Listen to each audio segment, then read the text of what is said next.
جو پہلے قاعدہ میں بیٹھنے کی جو شکل ہے، یعنی آپ کا جو داہنا پاؤں ہے یہ کھڑا ہے، مان لیجیے ان کا نہیں کھڑا ہو پا رہا ہے، لیکن اس کو بہتر یہ ہے کہ انسان اس ہتھیلی کو کھڑی رکھے اور بائیں پیر کو بچھا کر اس پر بیٹھے۔ یہ اگر آپ 3 رکعت والی نماز پڑھ رہے ہیں یا 4 رکعت والی نماز پڑھ رہے ہیں تو 2 رکعت پڑھنے کے بعد آپ ایسے ہی بیٹھیں گے۔ کب تک بیٹھیں گے؟ التحیات پڑھنے تک۔ اب ظاہر سی بات ہے التحیات پڑھنے کے بعد اب آپ تیسری رکعت کے لیے کھڑے ہو جائیں گے۔ تیسری رکعت کے لیے آپ جب کھڑے ہوں گے تب بھی آپ رفع الیدین کریں گے۔ یہ نماز میں چوتھا رفع الیدین ہے۔ یہ 4 رفع یدین اللہ کے نبی سے ثابت ہے۔ کون کون سا رفع یدین ہے بتا سکتے ہیں آپ؟ پہلا رفع یدین جب نماز میں ہم ہاتھ باندھتے ہیں، دوسرا رفع یدین جب ہم رکوع میں جانے لگتے ہیں، تیسرا رفع یدین جب ہم رکوع سے اٹھتے ہیں، اور چوتھا والا یہ ہے تیسری رکعت کے لیے جب کھڑے ہوتے ہیں۔ تیسری رکعت میں جیسا کہ میں نے بتایا آپ صرف سورہ فاتحہ پڑھیں گے۔ آپ چاہیں تو کوئی دوسری سورہ پڑھ سکتے ہیں، لیکن اللہ کے رسول صلی اللہ علیہ وسلم کا جو عام معمول تھا وہ یہی تھا کہ آپ صرف سورہ فاتحہ پڑھتے تھے۔ جب آپ نماز کی آخری رکعت میں بیٹھیں گے تب آپ تورک کریں گے۔ تورک کا مطلب کیا ہے؟ آپ اپنے بائیں پاؤں کو داہنے پاؤں کے نیچے سے نکالیں گے اور اپنی سرین کے بل، اپنی کمر کے بل آپ بیٹھیں گے۔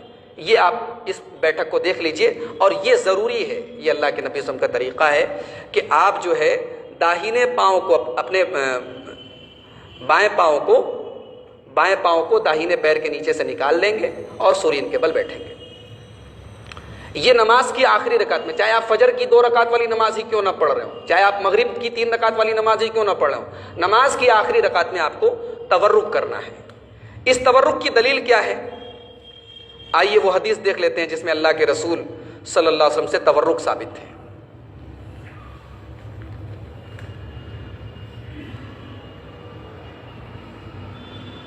حضرت وائل ابن حجر کہتے ہیں، نسائی کی روایت ہے،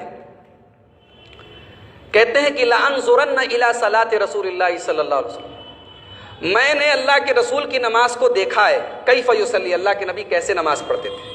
فنظرت الیہ، جب میں نے اللہ کے نبی کی نماز کو دیکھا، فقام فکبر ورفع یدیہ حتی حاذتا باذنیہ، اللہ کے نبی جب نماز میں رفع یدین کرتے تھے تو اپنے دونوں ہاتھوں کو اپنے کانوں تک اٹھاتے تھے۔ ثم وضع یدہ الیمنی علی کفہ الیسری، اور اللہ کے نبی اپنا داہنا ہاتھ اپنے بائیں ہاتھ کی ہتھیلی پر رکھتے تھے۔ فلما اراد ان یرکع رفع یدیہ، اور اللہ کے نبی جب رکوع میں جانے لگتے تھے تب بھی رفع یدین کرتے تھے۔ آگے کہتے ہیں حضرت وائل ابن حجر کہ اللہ کے رسول صلی اللہ علیہ وسلم جب سجدے سے اٹھتے تھے وَافْتَرَشَ رِجْلَهُ الْيُسْرَى، تو اللہ کے رسول اپنا بایاں پیر بچھا لیتے تھے۔ وَوَضَعَ كَفَّهُ الْيُسْرَى عَلَى فَخْذِهِ، اور آپ اپنے بائیں ہاتھ کی ہتھیلی کو اپنے بائیں ران کے اوپر رکھتے تھے۔ وَجَعَلَ حَدَّ مِرْفَقَهُ الْأَيْمَنَ عَلَى فَخْذِهِ الْيُمْنَى، اور اپنے داہنے ہاتھ کو اللہ کے پیارے نبی اپنے داہنے پیر پر رکھتے تھے۔ ثُمَّ قَبَضَ اثْنَتَيْنِ مِنْ أَصَابِعِهِ، اور اللہ کے نبی ایسے حلقہ بناتے تھے اپنے ہاتھوں کا۔ ثُمَّ رَفَعَ إِصْبَعَهُ، اور آپ اپنی انگلی کو اٹھاتے تھے۔ فَرَأَيْتُهُ يُحَرِّكُهَا، میں نے دیکھا کہ اللہ کے نبی اس انگلی کو حرکت دے رہے ہیں۔ یہ نسائی کی صحیح روایت ہے، اپنی انگلی کو آپ حرکت دے رہے ہیں، یدعو بها، اور اس حرکت کے ذریعے آپ دعا کر رہے ہیں۔ اس حدیث سے کئی مسئلے نکلے۔ ایک مسئلہ یہ نکلا کہ نماز میں ہمیں انگلی سے اشارہ کرنا ہے، اور یہ اشارہ کب کرنا ہے؟ التحیات میں جب ہم بیٹھے تب کرنا ہے۔ اشہد اللہ پر اٹھانا اور الا اللہ پر گرانا، اس کی کوئی دلیل موجود نہیں ہے۔ بہت سارے لوگوں کا اس پر عمل ہے، ایسے ہاتھ رکھے ہوئے ہیں، جب التحیات پڑھتے پڑھتے اشہد اللہ الہ الا اللہ واشہد ان محمد عبدہ ورسولہ، ختم۔ اس طریقے کی کوئی دلیل نہیں۔